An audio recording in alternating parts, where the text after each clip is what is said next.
আসসালামু আলাইকুম। আজ আপনাদের সামনে নতুন একটা বিষয় নিয়ে আসলাম।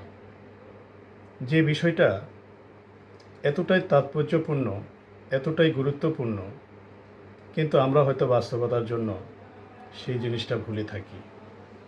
যা আপনাদেরকে স্মরণ করিয়ে দিবার জন্য, অথবা আপনাদের যদি মনে হয় এটা করা উচিত, তাহলে হয়তো আমার আজকের এই উপস্থাপনা সার্থক হবে।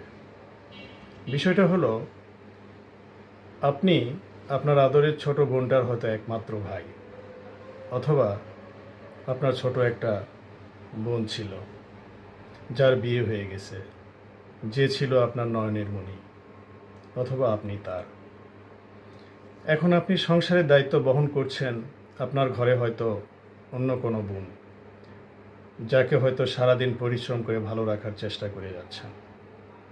আপনার শরীরের সবটুকু ঘাম হয়তো আপনার সেই মানুষটার জন্য। এর মধ্যে আপনি আপনার আদরের বোনটার কথা ভুলে যাননি তো? অথবা সব সময় খোঁজ খবর নিলে ঘরের বউ, সেই বউ নামক মানুষটার কাছে ন্যাকা হয়ে যাবেন জন্য কি আদরে সেই মিষ্টি ছোট বোনটিকে ভুলে আছেন না তো? প্লিজ তার খোঁজ নিন। যে দূর গায়ের কোনো ঘরে বসে আজও আপনার গল্প করে, আপনাকে নিয়ে গর্ব করে, আপনি তার বড় ভাই, এটাই যেন তার কাছে আসমানের চাঁদ।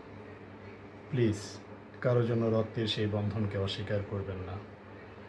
প্রতিদিন না হলেও সপ্তাহে একবার তার খবর নিন, মাসে একবার তাকে দেখতে যান, যেন সে আত্মহারা হয়ে সেই খুশিতে সবার কাছে বলতে পারে তার ভাই আজও তাকে সে আগের মতোই ভালোবাসে।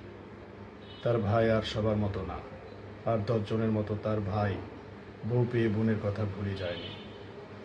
আত্মার এই বন্ধনকে আত্মা দিয়ে বেঁধে রাখুন, এটাই আমার অনুরোধ।